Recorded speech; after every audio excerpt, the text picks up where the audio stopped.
Okay, so now we're coding. In this episode, we're going to start building the prototype of an AI email agent.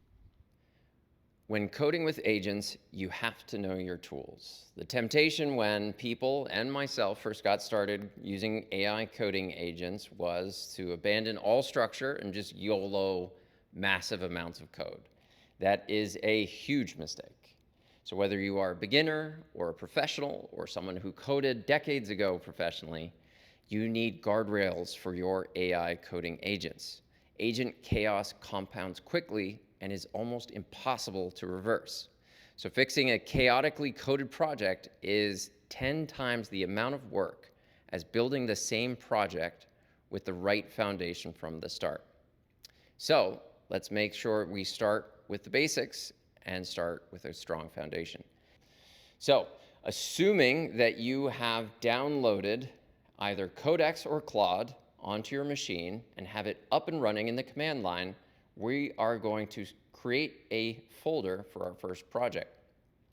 So if you use Dropbox or any cloud service, make sure that this folder is outside of those cloud services, given GitHub will most times conflict with some of those file sync services. So GitHub is critical with using AI coding agents. So if you haven't created a GitHub account yet, please do. Beyond all the amazing things that GitHub does, GitHub is especially tuned for AI coding, given you will be passing commits from one agent to another in the most expedient way possible.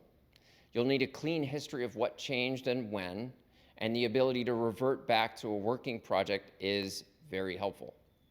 So if you haven't yet asked the coding agent to create a GitHub project around your new folder, please do.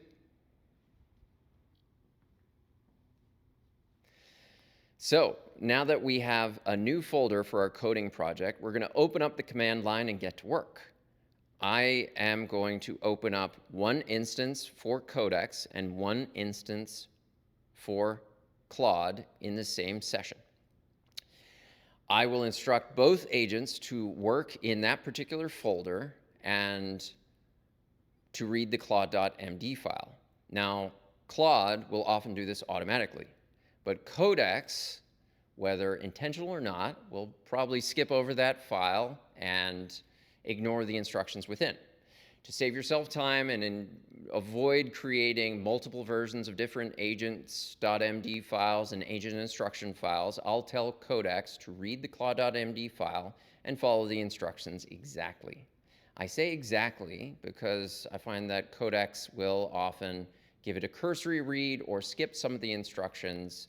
I have no idea, again, if this is a Codex Claude thing or just how Codex works with agent instruction files. So what is Claude.md? It is your operating manual for a coding agent. So there are a million versions of these files out there, some proclaiming to be the best, the secret to unlocking AI agents. But yours is probably going to be different from anyone else's, and it should be. So if you're detailed-oriented, your instructions are and need to be different than somebody like myself who codes more ad hoc on the weekends without a central architecture in place. So if you're using and have used coding agents for a while, you've realized that you're repeating the same instructions over and over and over. Implement this fix in the most simple way possible. Avoid complexity. Be objective. How you want your code structured, bugs traced, commits handled, and how you want the agents to behave when they're unsure. You can also add great and time-saving personal workflows. So one technique I love is screenshotting a user interface and then simply typing screenshot into the coding agent session while describing a problem. So my screenshots are automatically saved in a pictures folder which are identified in my Claude.md file. So I do not have to explain what screenshot means every new coding session. So that's the point. Let's make agents remember how you work best. So whether you use Claude's or Codex's official MD files or create your own from scratch, or use mine, which is available in the repo for this video series, The goal is always the same. So let's give the agent a consistent operating manual so every session does not start from scratch.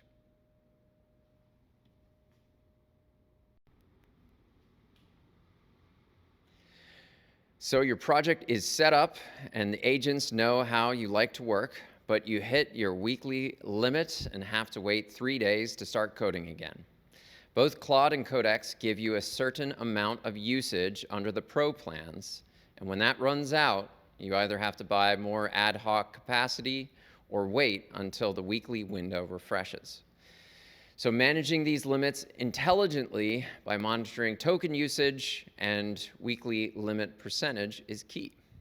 One way to do that is by choosing the right level of agent thought or effort. So Claude and Codex have different models available with different levels and state that the higher level of thought or effort, the higher performance. Personally, I like Codex's 5.5 medium model.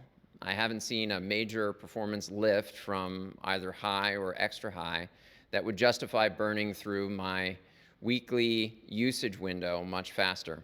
And because I use Codex a ton more, I can use Claude's extra high or max mode and don't seem to hit my weekly Claude limit. So pay attention to what you're burning. I'd rather work with a slightly lower performing model for the entire week than use the highest performing model for just a few days. There are a ton of settings for these agents, and you could spend months becoming an expert. This is a waste of time, given how quickly the harnesses are changing. One example, agents have hooks that, after a certain number of lines of code are written, trigger code reviews, linting, or Git actions. While that sounds useful, hidden infrastructure calls can burn through tons of tokens much faster than you can expect behind the scenes.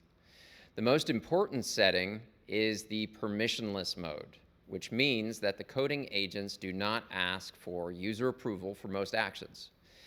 And while coding agents themselves do not recommend this mode, the alternative is being asked every 3 or 4 seconds whether the agent can run a Python command. Permissionless mode can get you into trouble, so GitHub and our CLAUDE.md files are our safety nets. So in my Claude file, which you can find in the GitHub repo for this series, the agent is instructed that, even in permissionless mode, it should not start coding until instructed. It should answer questions and discuss the topic at hand. Once the user gives the command to begin coding, it can then continue without further user input until finished.